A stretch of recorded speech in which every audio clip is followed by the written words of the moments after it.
আল জাজিরার একটি সাড়া জাগানো ভিডিও রিপোর্ট নিশ্চয়ই দর্শক দেখেছেন।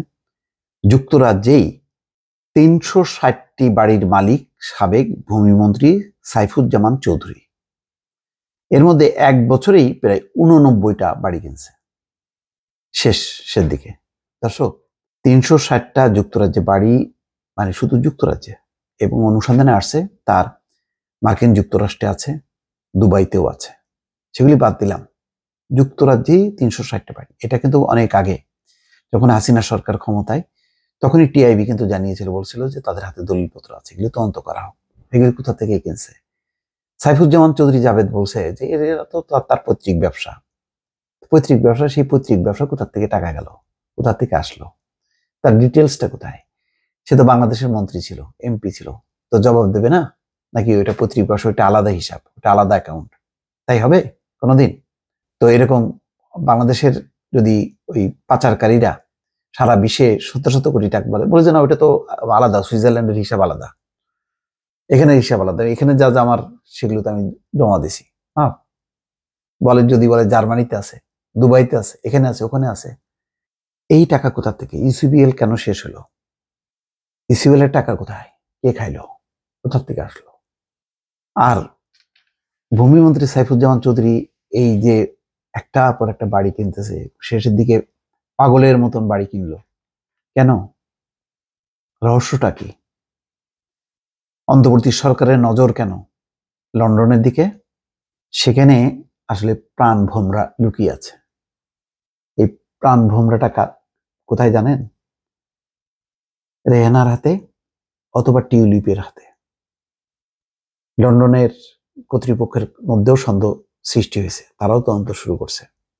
শেখ হাসিনার এরা হচ্ছে যোগানদার, অর্থ সম্পদ বিত্ত এসালম, এই সাইফুজ্জামান চৌধুরী বাড়ি পর বাড়ি কিনছে এবং সাইড করে রাখছে। দেখেন, আলোচনার মধ্যে নেই, সামনেও আসে না, কিন্তু এতগুলো বাড়ির মালিক হয়ে গেছে। এর বেশিরভাগই বার্কলি গ্রুপের মতো শীর্ষস্থানীয় নির্মাতা প্রতিষ্ঠান থেকে কেনা।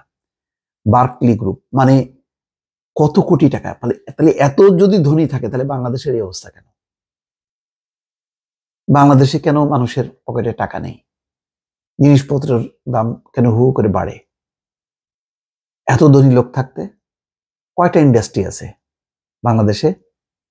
এ সাইফুজ্জামান চৌধুরী জাভেদের এই টাকা কিভাবে নিল? নিতে পারে? পারে না। ওই যে বলবে যে আমার তো ওখানে আলাদা এই বাপদাদার 14 পুরুষের আছে। বাপদাদা 14 পুরুষ কি একেবারে পীর পয়গম্বর ছিল, নাকি ওই দুর্নীতিবাজ থেকে দুর্নীতিবাজ? আর এখন তো নিউ। কেন দেখেন, বড় বড় যারা, তাদেরকে আপনি কিছুই পাবেন না, তারা ওই মানে খালি এ নিয়ে খাইতে পায় না, কি দরিদ্র মানুষ। দেখলেন না ওই যে সালমান এফ রহমান নৌকাই করে পালায় যাচ্ছিল, তারা বসে হাতে এরম করে বসে আছে, মনে হয় কত দরিদ্র, হাজার হাজার কোটি টাকা পাচার করছে, ভাবটাই যে মানে খাইতে পারে না। এরা হচ্ছে তাই। ওই ধরেন শেখ হাসিনা, তার দুর্নীতির টাকা কোথায় এরা ব্যবহার করে? এরা হচ্ছে আসলে ক্যাশিয়ার। এই এস সালম বলি, জাভেদ বলি, এটা তদন্ত হোক। এই জন্য অন্তর্বর্তী সরকারও টের পাইছে। 2 লক্ষ কোটি টাকা বলতেছে যে ফিরে আনার জন্য যুক্তরাজ্য সাড়া দিছে, যার জন্য দেখেন আল জাজিরা কিন্তু তৎপর হয়েছে এবং রিপোর্টটা বের করছে। কাতার ভিত্তিক আন্তর্জাতিক প্রচার মাধ্যম আল জাজিরার এক অনুসন্ধানী প্রতিবেদনে এইসব তথ্য উঠে এসেছে। বুধবার রাতে দ্য মিনিস্টার্স মিলিয়নস শিরোনামে অনুসন্ধানী প্রতিবেদনটি প্রকাশ করেছে আল জাজিরা। অনুসন্ধান করেছে আল জাজিরার অনুসন্ধানী দল আই ইউনিট।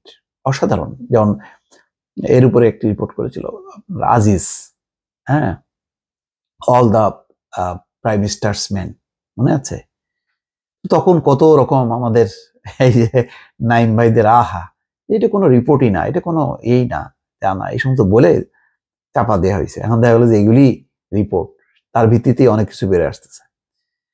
প্রতিবেদনে বলা হচ্ছে সাবেক ভূমিমন্ত্রী সাইফুজ্জামান লন্ডনের বাইরে 2020 সালের মধ্যে অন্তত 54টি সম্পদের মালিক হন। যুক্তরাষ্ট্রেও তার সম্পত্তি আছে, সেখানে তিনি 9টি বিলাসবহুল অ্যাপার্টমেন্ট কিনেছে, এর মধ্যে 5টি ম্যানহাটন সহ নিউ ইয়র্কের প্রধান এলাকায় এবং 4টি নদীর ওপারে নিউ জার্সিতে। বোঝেন অবস্থা? প্রতিবেদনে বলা হয় সাইফুজ্জামান দেশের বাইরে এত পরিমাণ সম্পদ তার নির্বাচনী হলফনামা ও ট্যাক্স ফাইলে গোপন করেছে। দেখেন ওই চট্টগ্রামে কয়েকটা ভিডিও দেখলাম, ওরে বাবারে, নেতা কর্মীদের সাথে হাত মিলাচ্ছে, মানে জনতার নেতা আর কি, মানে খুবই দরিদ্র, খাইতে পারে না এরকম একটা অবস্থায়। তলে তলে এরা দেখেন, এরা হলো সামনের মুখ, পেছনের মুখগুলো এখনো বের হয়নি, আল্লাহর রহমতে বেরোবে। ধৈর্য ধরেন, এই ইউনূস সরকার যদি থাকে বেরোবে। বাকিরা কি করবে আমি তাদের প্রতি অশ্রদ্ধা জানাচ্ছি না, কিছু আলামত ভালো লাগছে না। বড় বড় মাফিয়া গ্রুপ বিভিন্ন রাজনৈতিক দলের নেতাদেরকে কিনে ফেলছে, তাদের প্রতিষ্ঠানে নিযুক্ত হয়েছে, এই জন্য আমার ভয়।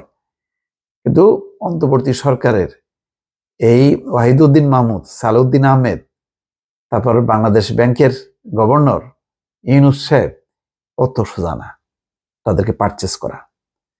দর্শক ভালো থাকবেন, আল্লাহ হাফেজ।